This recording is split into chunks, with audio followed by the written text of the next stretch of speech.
ونصلي ونسلم على رسوله الكريم أما بعد فأعوذ بالله من الشيطان الرجيم بسم الله الرحمن الرحيم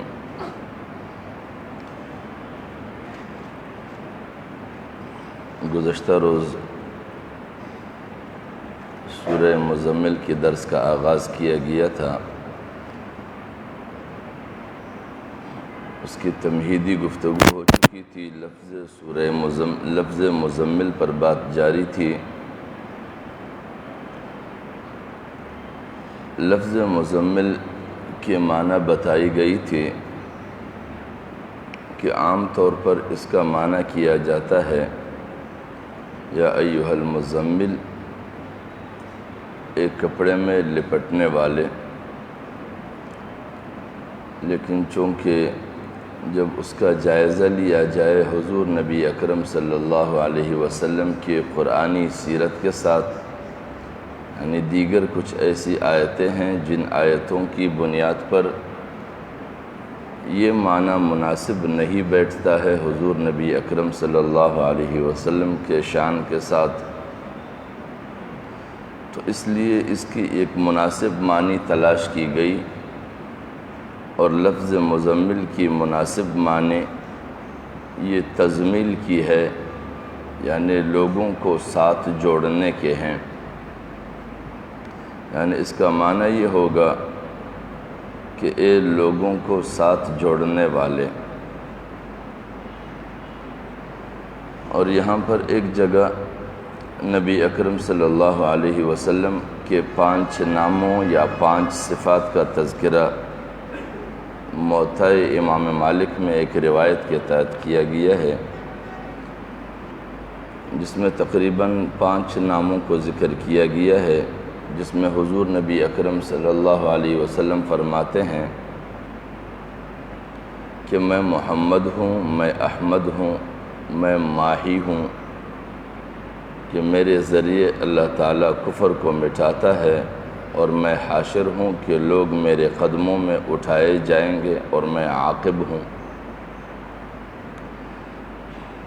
اب ان ناموں کے تحت دیکھا جائے تو الحاشر کا معنی جو امام شاہ ولی اللہ رحمۃ اللہ علیہ نے بیان فرمایا ہے، اس کا مقصد یہ بتایا گیا ہے کہ حضور نبی اکرم صلی اللہ علیہ وسلم کہ لفظ حاشر سے اشارہ ہے اس بات کے کہ میرے قدموں میں لوگ اٹھائے جائیں گے. اس کا مقصد یہ ہے کہ حضور نبی اکرم صلی اللہ علیہ وسلم حشر کے دن امام ہوں گے اور لوگ ان کے شفاعت کے محتاج ہوں گے. تو اس کا معنی یہ ہوگا کہ حضور نبی اکرم صلی اللہ علیہ وسلم روز حشر لوگوں کی شفاعت کریں گے. اس اعتبار سے وہ حاشر ہے، کیونکہ حاشر کے معنی لوگوں کو اکٹھے کرنے کا ہے، جمع کرنے کے ہیں. جس طرح کہ قرآن مجید کی آیت میں ہے وَحُشِرَ لِسُلَيْمَانُ جُنُودُهُ، یعنی سلیمان کے لیے اس کے لشکر جمع کیے گئے. تو اسی طرح لفظ حشر کے معنی حضور نبی اکرم صلی اللہ علیہ وسلم سے شفاعت کے لیے لوگوں کے اکٹھے ہونے کا ہے، اور حضور نبی اکرم صلی اللہ علیہ وسلم شفاعت فرمائیں گے.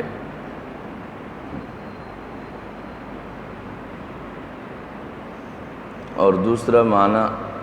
نام کا جو بتایا گیا ہے کہ میں ماہی ہوں، تو ماہی کا معنی یہ ہے کہ اللہ رب العزت حضور نبی اکرم صلی اللہ علیہ وسلم کے دعوت کے ذریعے سے کفر کو مٹھائے گا. اور واقعتاً ہوا بھی ایسے کہ حضور نبی اکرم صلی اللہ علیہ وسلم نے اپنے دعوت کے ذریعے سے کفر کو مٹھایا اور اسلام کو غالب کیا، کفر کے اندھیروں کو ہٹایا اور دین کے ذریعے سے روشنیوں کو پھیلایا. اور عاقب کا معنی یہ ہے کہ وہ فرد جو باقاعدہ اللہ رب العزت کے راستے کا رہنما ہو اور لوگوں کو راہ ہدایت کی جانب بلانے والا ہو، اس کی نگاہ اتنی دور اندیش ہو کہ وہ اپنے معاملات کا بھی جائزہ لیتا ہو اور اس کے انجام پر بھی اس کا نظر ہو۔ اور حضور نبی اکرم صلی اللہ علیہ وسلم کے ناموں میں سے ایک نام عاقب بھی ہے، جس کا معنی یہ ہے کہ حضور نبی اکرم صلی اللہ علیہ وسلم اپنے دی جانے والی دعوت پر کامل نگاہ بھی رکھتے تھے، اور اس دعوت کے انجام پر بھی اس کا نظر تھا کہ اس دعوت کے اپنانے والوں کا بالآخر انجام کیا ہونے والا ہے۔ لہٰذا ہر وہ فرد جو باقاعدہ کسی انسانی طبقے کو لے کر چلنے والا ہو اور اس کی دعوت اللہ رب العزت کے جانب ہو، تو وہ اپنے پروگرام پر کامل نظر رکھنے والا ہو اور اپنے ساتھ چلانے والوں کے انجام پر بھی اس کا نگاہ ہو کہ میں کس راہ پر اسے چلا رہا ہوں اور اس چلنے والوں کا بالآخر انجام کیا ہونا ہے جس راستے پر میں اسے چلا رہا ہوں۔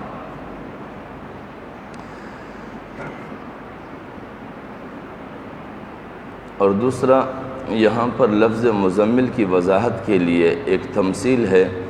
وہ تمثیل یہ ہے، مثال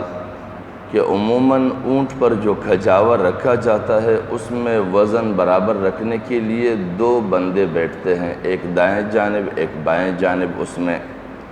تو عموماً یہ جو دو بندے بیٹھتے ہیں یہ باہم ایک دوسرے کے زمیل یعنی رفقائے راہ کہلاتے ہیں۔ اور حضور نبی اکرم صلی اللہ علیہ وسلم جو ذمہ داری لیے ہوئے تھے، اس ذمہ داری میں لوگوں کو ساتھ لے کر چلنے والے، اور جس طرح وہ خود اس کام کے لیے ہم وقت اور ہم وطن تیار تھے، دوسرے لوگوں میں بھی اس قسم کی تیاری اور بیداری پیدا کریں تاکہ وہ اس کے ساتھ ساتھ اس کے پروگرام میں اور اس کے دعوت کا حصہ بن کر اس ذمہ داری کو نبھاتے رہے۔ جیسے کہ حضور نبی اکرم صلی اللہ علیہ وسلم نے ایک ایک فرد کو اپنے اس راہ کا رفیق بنایا جو صحابہ کرام کہلائے جاتے ہیں، اور بالآخر ان میں سے ہر فرد نے اس ذمہ داری کو نبھاتے ہوئے اس معیار کو پہنچے کہ قرآن مجید نے بھی لوگوں کو بطور مثال پیش کیا کہ فَإِنْ آمَنُوا بِمِثْلِ مَا آمَنْتُمْ بِهِ فَقَدْ اهْتَدَوْا، اگر تم ایمان لے آؤ ان لوگوں کی طرح تو پھر تم کامیابی اور فلاح پا جاؤ گے۔ انسانی عمل کے لیے دو چیزیں ہوتی ہیں، ایک نمونہ اور ایک مثال۔ نمونہ حضور نبی اکرم صلی اللہ علیہ وسلم ہے، اور مثال اس نمونے پر عمل کرنے کے لیے صحابہ کرام ہیں۔ اور ہمیشہ کے لیے جب کوئی انقلابی عمل شروع ہوتا ہے، انقلابی عمل کا مقصد یہ ہے کہ معاشرے کے اندر جو رواں حالت ہوتی ہے اس حالت کو بدل کر ایک بہتر حالت کو رائج کرنے کے لیے تو لوگوں کو ساتھ ملایا جاتا ہے، اور اس وقت صرف رفقائے کار تیار کیے جاتے ہیں جس میں بالادست اور زیر دست کوئی نہیں ہوتا، سب کام میں برابر ہوتے ہیں۔ لیکن جب وہ کام باقاعدہ اپنے عروج کو پہنچتا ہے تو پھر اس میں باقاعدہ ذمہ دار بھی ہوتے ہیں اور اس کے ماتحت مأمور بھی ہوتے ہیں۔ اور حضور نبی اکرم صلی اللہ علیہ وسلم نے جس عمل کو لوگوں کے سامنے پیش کیا یا جس دعوت کو پیش کیا، اس دعوت کا مقصد یہ تھا کہ لوگ دنیا میں اعمال اس درجے تک پہنچائے اپنے کہ اس کے آخرت کی دار و مدار اس کے اعمال پر ہوتا ہے، کیونکہ ہر عمل کے اپنے اثرات ہوتے ہیں۔ جیسے کہ عموماً ہمارے یہاں صحت افزا غذا کھائے جاتے ہیں تو اس کے بہتر نتائج جسم پر نمودار ہوتے ہیں، اس کے جسم میں تقویت پیدا ہوتی ہے، اس کے چہرے پر اثرات نمودار ہوتے ہیں، اس کے کلر پہ اثرات نمودار ہوتے ہیں۔ اور اس طرح اگر مضر صحت خوراک کھائے جاتے ہیں تو اس کے جسم پر بھی اس کے اثرات نظر آتے ہیں، اس کے چہرے میں بھی، اس کے خون میں بھی، ہر جگہ اس کے اثرات ظہور پذیر ہوتے ہیں۔ ویسے ہی اعمال جو ہے وہ آخرت کے لیے ہیں، اچھے اعمال کے اچھے اثرات ہوتے ہیں اور اس کے اچھے نتائج ہوتے ہیں، اور یہ تمام تر نیک اعمال آخرت میں ایک خاص صورت اور شکل اختیار کرتے ہیں، جس کے لیے ہمارے وہ علماء کرام اور بزرگان دین جو باقاعدہ تصوف کی گہرائیوں سے تعلق رکھتے ہیں وہ اس کو صورت مثالیہ کہتے ہیں کہ آخرت میں اچھے اعمال باقاعدہ ایک صورت اختیار کر دیتے ہیں، اور وہ صورت انسان کے لیے پھر مختلف شکلوں میں ہوتے ہیں، کبھی انعامات کی صورت میں، کبھی حوض کوثر کی صورت میں، کبھی کسی اور صورت میں۔ اور جو برے اعمال انسان کرتے ہیں تو وہ برے اعمال ان کے لیے آخرت میں ان کے دردناک عذاب کی صورت میں ہوتے ہیں، اور دردناک عذابوں کی بھی مختلف حیاتیں اور کیفیتیں ہوتی ہے، یہ ساری ظہور پذیر ہوتی ہے۔ لہٰذا انسان کے بہتر اعمال جو حضور نبی اکرم صلی اللہ علیہ وسلم نے دعوت کی ابتدا کی اور پھر وہ دعوت پھیلتی رہی، یعنی حضور نبی اکرم صلی اللہ علیہ وسلم کی دعوت کی وہ فیض جو پھیلتی رہی ہے، وہ ایک چشمہ بن گیا ہے، اور وہ چشمہ چلتے چلتے بالآخر تمام امت مسلمہ کے اعمال کے نتیجے میں حوض کوثر کی صورت اختیار کرے گا، اور اللہ رب العزت اسی حوض کوثر سے روز قیامت بھی اس امت مسلمہ کو مستفید فرمائے گا۔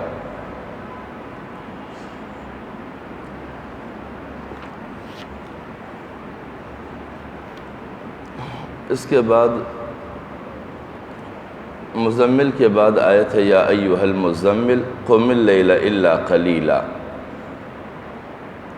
قم اللیل الا قلیلا کا معنی یہ ہے کہ حضور نبی اکرم صلی اللہ علیہ وسلم کو جب لفظ مزمل سے پکارا گیا تو وہ لفظ مزمل سے لوگوں کو رفقائے کار بناتے رہے، ساتھ ملاتے رہے، ساتھ چلاتے رہے، اپنے اس ذمہ داری میں اس کو حصہ دار بناتے رہے، یہاں تک کہ حضور نبی اکرم صلی اللہ علیہ وسلم کی دو حیثیتیں ظہور پذیر ہو گئی۔ ایک حیثیت حضور نبی اکرم صلی اللہ علیہ وسلم کی اپنی ذاتی ہے کہ اس پر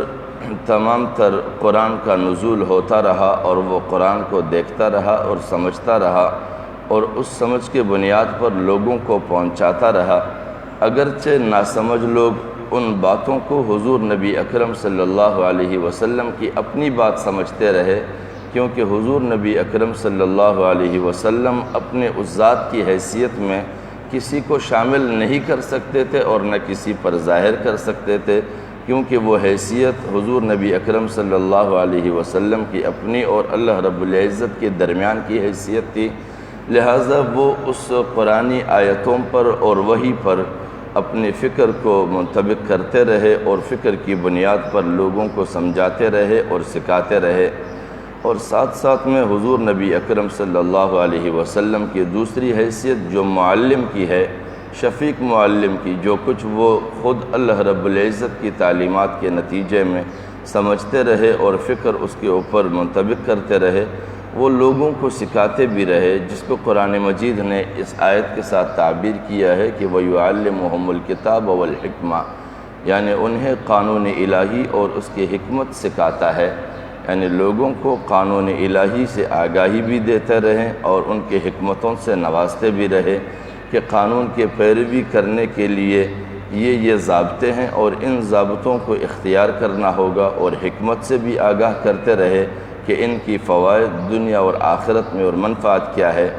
اور حضور نبی اکرم صلی اللہ علیہ وسلم کی ایک روایت بھی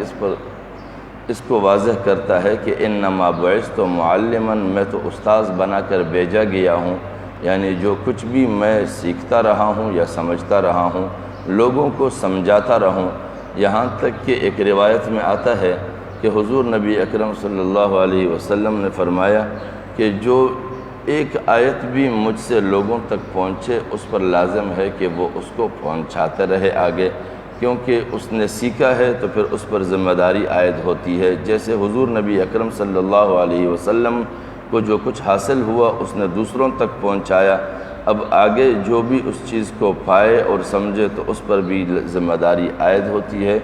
کہ وہ دوسروں تک اسی طرح پہنچائے جس طرح حضور نبی اکرم صلی اللہ علیہ وسلم نے اسے پہنچا دیا تھا۔ اب اس کے بعد والی آیت جو ہے وہ قم اللیل الا قلیلا کا ہے کہ رات کے وقت کھڑے ہونا ہے، اگرچہ وہ کم مقدار میں کیوں نہ ہو۔ اب یہ قم اللیل الا قلیلا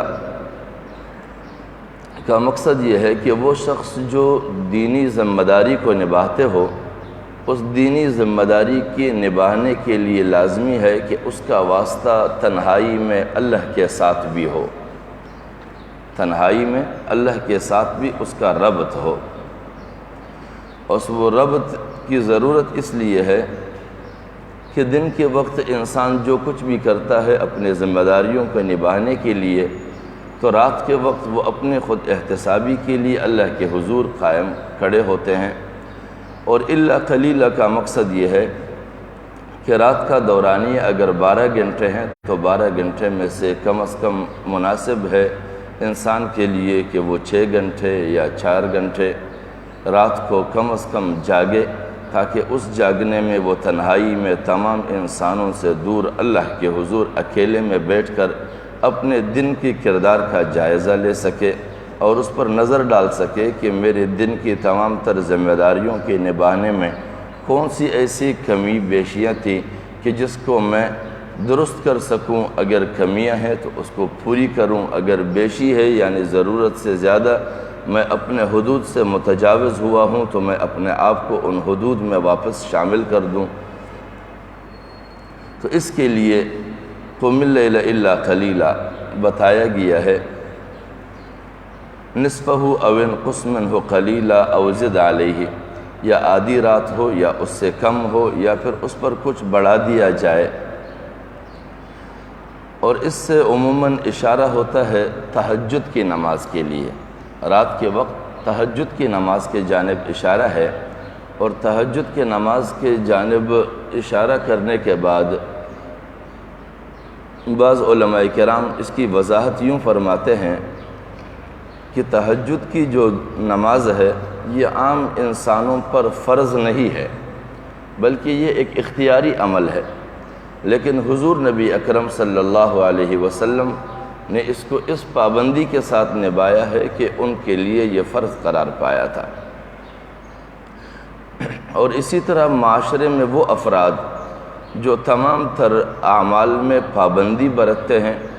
پابندی کے ساتھ تمام اعمال ادا کرتے ہیں، تو وہ اللہ رب العزت کے مقربین شمار کیے جاتے ہیں، اور ان مقربین کے لیے بھی اس طرح کے عبادات لازمی ہو جاتے ہیں۔ اسی لیے کہا جاتا ہے کہ حسنات الابرار سیئات المقربین۔ حسنات الابرار سیئات المقربین کا مقصد یہ ہے کہ نیک لوگوں کے اچھے اعمال سیئات المقربین، اس کا ترک کرنا اللہ کے مقرب لوگوں کے لیے گناہ بن جاتی ہے۔ یعنی عام ایک بندہ اچھے اعمال کرتا ہے تو اس کو اللہ رب العزت اجر دیتا ہے، اور اگر وہ ترک کرتا ہے تو اس پر اس کی گرفت نہیں ہے، نفلی عبادات ہے، ایک عام انسان اس کو ادا کرتا ہے تو اللہ رب العزت اس کو اجر دیتا ہے، اور اگر کبھی کبھار رہ جاتا ہے تو اس پر کوئی گرفت نہیں ہے، گناہ نہیں ہے۔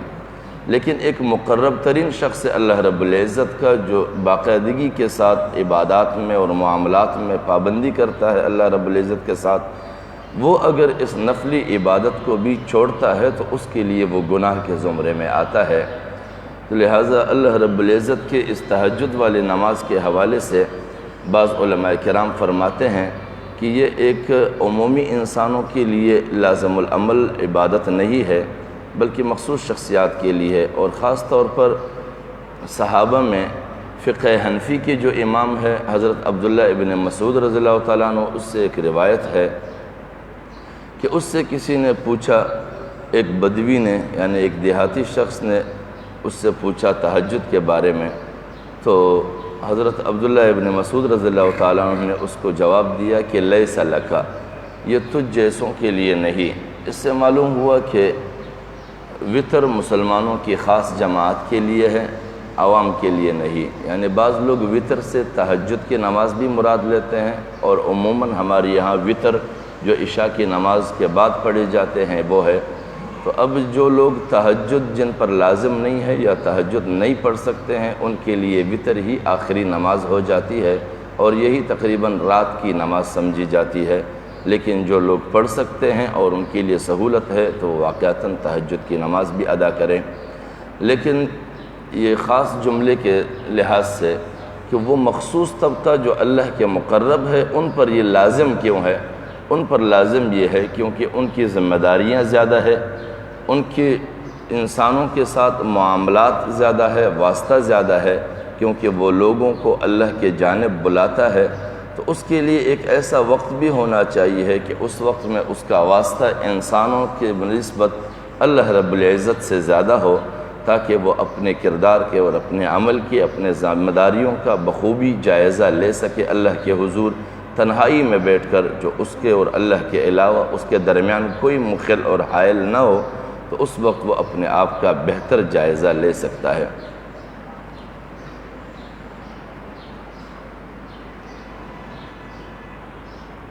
اور اس کے بعد ہے اوزد علیہ ورتل القرآن ترتیلا۔ ورتل القرآن ترتیلا کا مقصد اور آہستہ آہستہ ٹھہر ٹھہر کر سمجھا کر قرآن پڑھا کر۔ اس کا مقصد یہ ہے، ایک تو یہ کہ قرآن مجید کو جب بھی پڑھا جائے، کیونکہ قرآن مجید اللہ رب العزت کے جانب سے قانون پر منظم ایک کتاب ہے۔ جب قانون پر منظم ایک کتاب ہے تو قانون کو کبھی بھی تیزی اور جلد بازی کے ساتھ نہیں پڑھا جاتا، کیونکہ اگر تیزی اور جلد بازی کے ساتھ قانون کو پڑھا جائے تو نہ قانون کے بنیادی دفعے کو کوئی سمجھ سکے گا اور نہ ان کے شقوں کو کوئی سمجھ سکے گا کہ اس قانون کا حکم کیا ہے اور اس قانون کی شرائط کیا ہے۔ لہٰذا لازمی یہ ہے کہ قرآن مجید کو قانون سمجھ کر پڑھا جائے، اور وہ بھی اللہ رب العزت کا قانون۔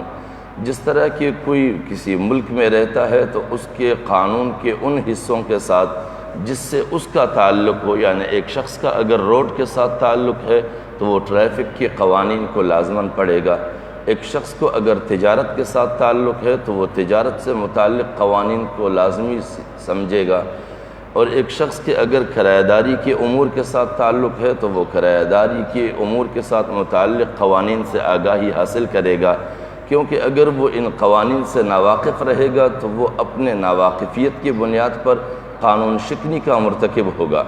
جب قانون شکنی کا مرتکب ہوگا تو پھر وہ اس بنیاد پر مجرم سمجھا جائے گا، اور جب ایک شخص مجرم ہوگا اور اس پر فرد جرم عائد ہوگا تو وہ سزا کا حقدار ٹھہرے گا۔ لہٰذا ان سزاؤں سے اور فرد جرم عائد ہونے سے بچنے کے لیے قانون کے ان متعلقہ دفعات سے اور شقوں سے لازمی ہے کہ وہ باخبر ہو۔ اب چونکہ ہم اس کائنات میں رہتے ہیں جس کائنات کا مالک اللہ رب العزت ہے، اور ہم اس کائنات کے حصہ ہیں، اور اس کائنات میں رہنے کے لیے ہمارے اپنے اڑوس پڑوس کے ساتھ بھی معاملہ پڑتا ہے، ہمارے معاشرے میں بھی معاملہ پڑتا ہے، ہمارا انسانوں کے ساتھ بھی تعلق ہے، ہمارے حیوانات سے بھی واسطہ ہے، ہمارے تجارت اور کاروبار سے واسطہ ہے، ہمارے جو ہے زندگی کے دیگر معاملات سے واسطہ پڑتا ہے، بچوں کے ساتھ واسطہ پڑتا ہے، بڑوں سے واسطہ پڑتا ہے، عورتوں سے واسطہ پڑتا ہے، یتیموں سے واسطہ پڑتا ہے۔ لہٰذا ان تمام تر معاملات میں ہم نے الہی قوانین کو پیش نظر رکھنے ہیں، اور وہ الہی قوانین ہمارے سامنے قرآن مجید کی صورت میں موجود ہے۔ تو اس کو اگر ہم سوچ سمجھ کر نہیں پڑھیں گے اور صبر و تحمل کے ساتھ نہیں پڑھیں گے تو ہم ان قوانین پر ایسے ہی گزر جائیں گے، اور جب ہم ان قوانین پر ایسے ہی گزر جائیں تو پھر جب ان معاملات کے ساتھ ہمارا واسطہ پڑ جاتا ہے تو ہمیں یہ علم نہیں ہوتا ہے کہ اب اس معاملے کے اندر اللہ کا کون سا قانون ہمارے جانب متوجہ ہے، اور ہم نے اس قانون شکنی سے بچنے کے لیے کیا کرنا ہوتا ہے۔ ایک دفعہ ایک معاملہ ایسا پیش آیا، جملہ معترضہ کے طور پہ بیان کرتا ہوں کہ کچھ ساتھی بیٹھے ہوئے تھے، اس میں بات یہ چڑھ گئی کہ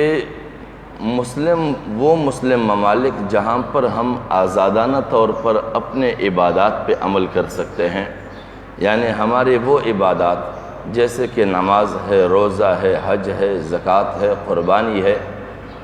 اور یہ ایسے ہمارے معاملات ہے کہ یہ ہر فرد کے نجی زندگی کے ساتھ متعلق ہے،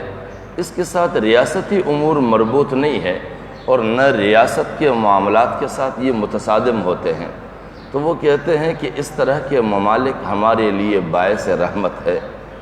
تو میں نے عرض کیا کہ یہ صرف مسلم ممالک اس میں باعث رحمت نہیں ہے، کیونکہ مسلم ممالک کا باعث رحمت ہونا تب ہے کہ مسلم ممالک کے اندر باقاعدہ چوری کی سزا قرآن کے قانون کے مطابق ہو، زنا کی سزا قرآن کے قانون کے مطابق ہو، قتل کی سزا قرآن کے قانون کے مطابق ہو، ڈاکے کی سزا قرآن کے قانون کے مطابق ہو، کسی کے مال کے غصب کی سزا غاصب کو قرآن کے قانون کے مطابق دی جائے، تب وہ مسلم ممالک امت مسلمہ کے لیے رحمت کے باعث ہے۔ اسی لیے قرآن مجید کی ایک آیت ہے قصاص کے حوالے سے، قصاص قتل کے بدلے کو کہا جاتا ہے۔ تو قرآن مجید میں ہے وَلَكُمْ فِي الْقِصَاصِ حَيَاتٌ، کہ تمہارے لیے قصاص قائم کرنے میں زندگی ہے۔ اور امام شاہ ولی اللہ رحمۃ اللہ علیہ اس آیت کی وضاحت یوں فرماتے ہیں وَلَكُمْ فِي الْمُسَاوَاتِ حَيَاتٌ، یعنی تمہارے لیے برابری میں مساوات ہے، یعنی تم ایسے معاشرے میں رہتے ہو اور ایسے خطے میں رہتے ہو جہاں پر الہی قانون کی بالادستی ہے، جہاں پر طاقتور اور کمزور کے درمیان کوئی فرق نہ کیا جاتا ہو، چاہے وہاں پر کوئی کمزور جرم کا ارتکاب کرے یا کوئی طاقتور جرم کا ارتکاب کرے، برابری کی بنیاد پر ان کا مواخذہ اور گرفت ہو۔ یعنی ایسا نہ ہو کہ اگر مظلوم کوئی جرم کرے تو اس پر قانون کی انتہا تک اجرا کیا جائے، یعنی یہاں تک کہ قانون کا تو اجرا ہو اور اس کے آگے ظلم کی بھی انتہا کر دی جائے، اور اگر کوئی طاقتور ظلم کا ارتکاب کرے تو اس کو چھوڑ دیا جائے، اس پر کوئی عمل درآمد نہ ہو اور وہ معاشرے کے اندر دندناتا پھرے، تو اس میں پھر زندگی نہیں ہوتی ہے۔ وہاں زندہ رہ کر بھی روز روز مرنا ہوتا ہے، کیونکہ وہ روز روز نئے نئے ظلم سہنے لگتا ہے، لہٰذا ظلم کا ہر لمحہ موت کا لمحہ ہے۔ اسی لیے وَلَكُمْ فِي الْقِصَاصِ حَيَاتٌ،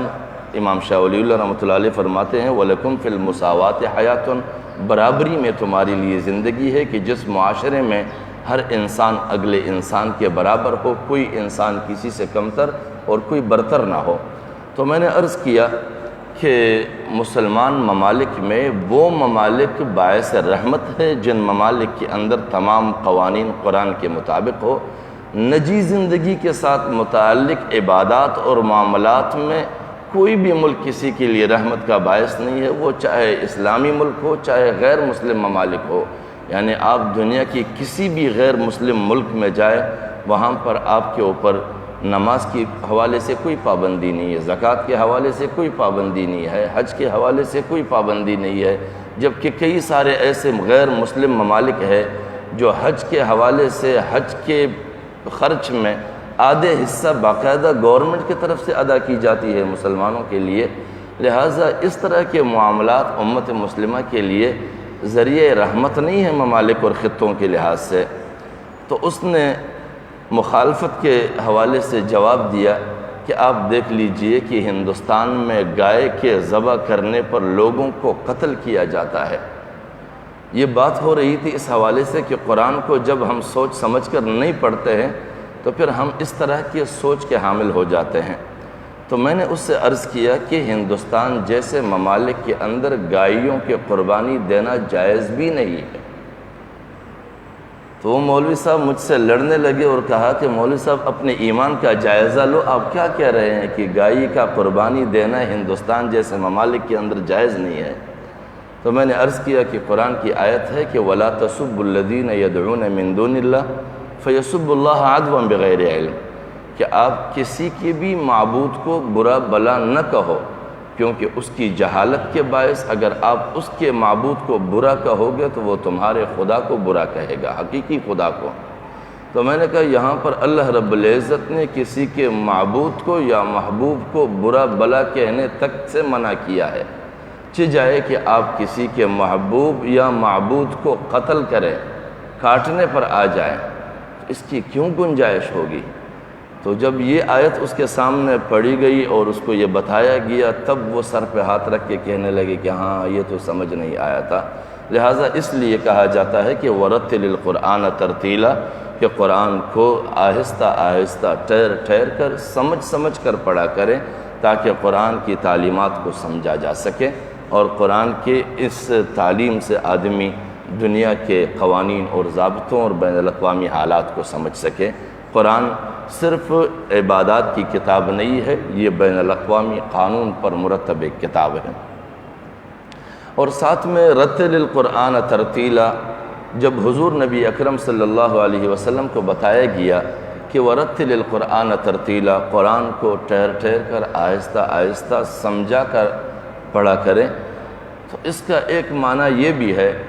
کہ حضور نبی اکرم صلی اللہ علیہ وسلم جب بھی دعوتی لحاظ سے لوگوں کے سامنے نصیحت کرتے تھے اور بیان کیا کرتے تھے، تو وہ نصیحت اور بیان اتنا شستہ اور اتنا صاف اور اتنا واضح اور اتنا بار بار تکرار کے ساتھ، تاکہ ایک ایک شخص کے ذہن میں وہ بات اتر جائے، ان کی دل میں اتر جائے، وہ اس کی مقصد کو سمجھے، اس کے معنی کو سمجھے، اس کی غرض کو سمجھ سکے۔ لیکن اب کیا ہوتا ہے، عموماً ہمارے یہاں جو پروگرامات ہوتے ہیں دین کی غرض سے، تعلیم کی غرض سے، سمجھانے کی غرض سے، دیندار طبقے کی طرف سے، ان میں جو واعظین کھڑے ہوتے ہیں ان کی تقریروں کا اگر ہم جائزہ لیتے ہیں تو وہ جس طرح چیختے ہیں، جس طرح چلاتے ہیں، جس طرح شور شرابہ کرتے ہیں، جس طرح ان کا اچھلنا اور کودنا ہوتا ہے، اور مساجد کے اندر اس کی انداز گفتگو کو دیکھا جائے، ان کی اچھل کود اور شور شرابے کو، تو میرے ذہن میں عموماً حضور نبی اکرم صلی اللہ علیہ وسلم کی ایک روایت پیش آتی ہے جو قرب قیامت کے کئی سارے علامات اس میں بیان کیے گئے ہیں۔ ایک طویل حدیث ہے جس کے اندر یہ الفاظ بھی ہے کہ وَظَهَرَتِ الْأَصْوَاتُ فِي الْمَسَاجِدِ، کہ مساجد میں شور شرابے کی آواز گونجتے رہیں گی۔ تو آج کل ہمارے یہاں جو تقریبات ہوتے ہیں، مذہبی تقریبات، دین کے حوالے سے، لوگوں کو سمجھانے کے حوالے سے، اس میں انداز گفتگو اس قدر شور شرابے کی ہوتی ہے کہ وہاں سننے والوں کے جذبات تو ابھارے جاتے ہیں لیکن اس کو سمجھایا نہیں جاتا ہے، اور ان کے جذبات ابھارے جاتے ہیں، اور ابھارنے کے بعد ان کے جذبات مشتعل ہوتے ہیں، اور وہ ایسے اقدامات اٹھاتے ہیں کہ اس اقدامات میں سے ان قدموں کا کوئی ایک جز بھی اسلام سے متعلق نہیں ہوتا ہے، ان کے سارے جذبات اسلام کے خلاف اور اسلام کی بدنامی کے باعث بنتے ہیں۔ اس کی بنیادی وجہ یہ ہے کہ وہ جس طرح سمجھاتے ہیں ان میں سمجھانا غرض نہیں ہوتا ہے، اس میں داد حاصل کرنا ہوتا ہے، لوگوں سے داد لینا مقصود ہوتا ہے، اور لوگوں کو جذباتی کرنا اور برانگیختہ کرنا ہوتا ہے۔ اور عموماً ایسے لوگوں کے لیے کہا بھی جاتا ہے، جب ان کو تقریر کے لیے بلایا جاتا ہے تو کہتے ہیں اب میں دعوت خطاب دیتا ہوں، خطیب بے بدل اور شعلہ بیان۔ جب اس کو شعلہ بیان کیا جائے تو شعلہ یہ علامت دینداری کی نہیں ہے۔ شعلہ شیطان جو ہے، لفظ شاطہ جو ہے یہ بڑکنے کو کہا جاتا ہے، اور شیطان کو بھی شیطان اس لیے کہا جاتا ہے کہ وہ لوگوں کو بڑکاتے ہیں۔ لہٰذا ہمیشہ کے لیے کوئی بھی شخص چاہے جس شکل میں ہو، جس صورت میں ہو،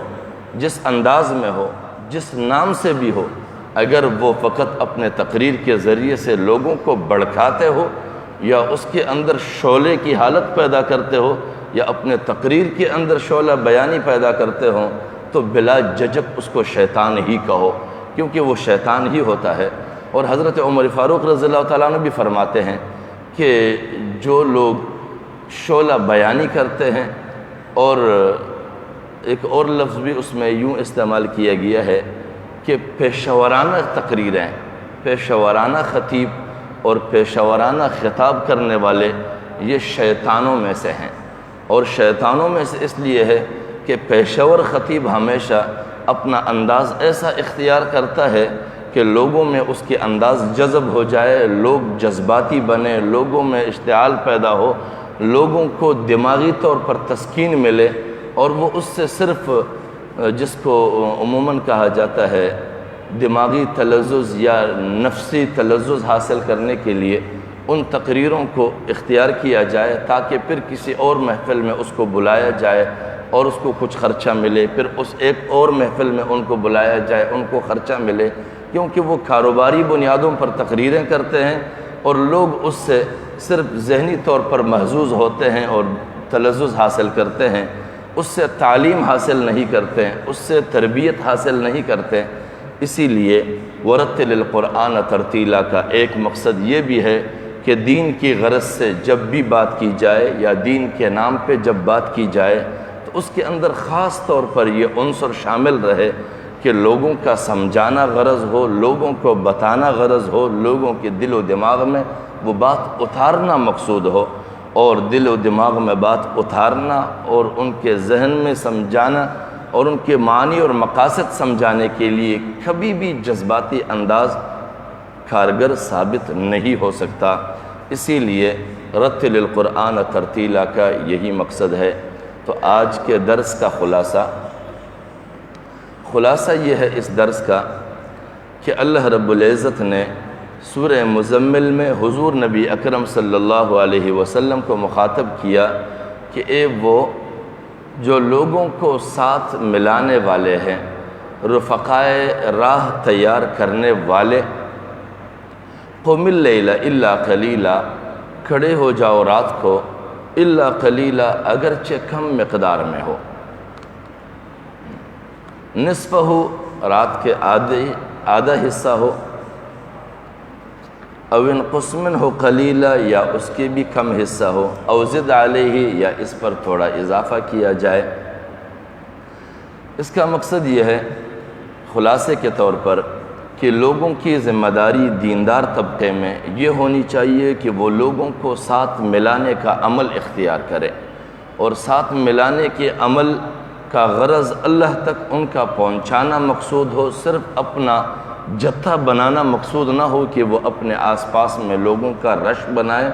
جمکٹھا بنائیں، اور ایسے لوگوں کا جمکٹھا جو بالکل ناسمجھ ہو، کچھ نہ سمجھتے ہوں، اس پروگرام کے اغراض و مقاصد سے بھی بے خبر ہو جس کے لیے ان کو اکٹھا کیا گیا ہو۔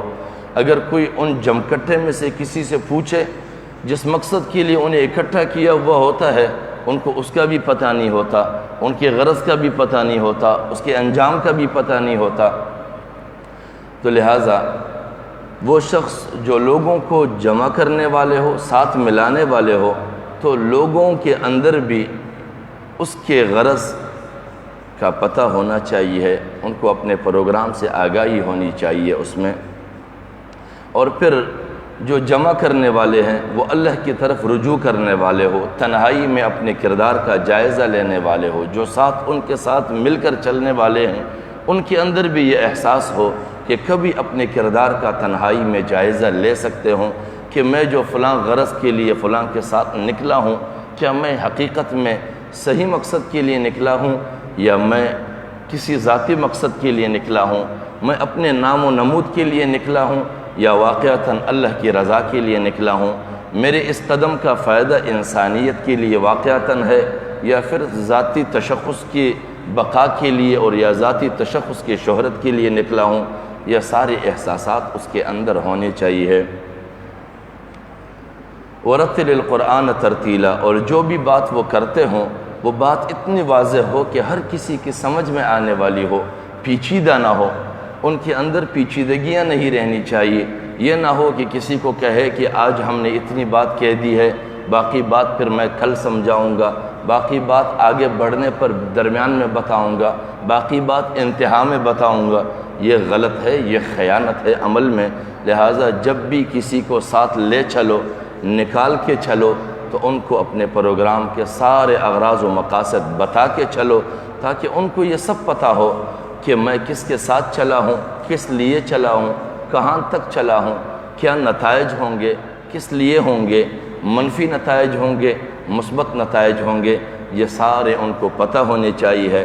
کیونکہ ایسا نہیں ہو کہ آپ کے ساتھ چلنے والے کچھ قدم چل کر یا کچھ عرصہ چل کر بعد میں سوچنے لگے کہ میں تو دھوکہ کھا چکا ہوں، میں کیوں چلا ہوں، میں استعمال ہوا ہوں۔ اور ہمارے کئی سارے مذہبی طبقات میں یہ ہے کہ وہ لوگوں کو ساتھ لے چلتے ہیں، لوگوں کو جذباتی بناتے ہیں، لوگوں کو اپنے مقاصد کے لیے لے چلتے ہیں، اور پھر جب بات عیاں ہونے لگتی ہے تو کبھی تو وہ لیڈرشپ خود کہتے ہیں کہ ہم استعمال ہوئے، میرے ساتھی استعمال ہوئے، میرا طبقہ استعمال ہوا، اور کبھی اس کے ساتھ چلنے والے خود کہتے ہیں کہ ہمیں برباد کیا گیا، ہمارا وقت ضائع کیا گیا، ہمیں استعمال کیا گیا۔ لہٰذا قبل اس کے کہ انسان بعد میں پچھتائے، پہلے سے قدم سوچ کے رکھے، اور جس کے بعد پہ وہ بڑکنے لگتا ہے اور جذباتی ہو کر کود پڑتا ہے میدان میں،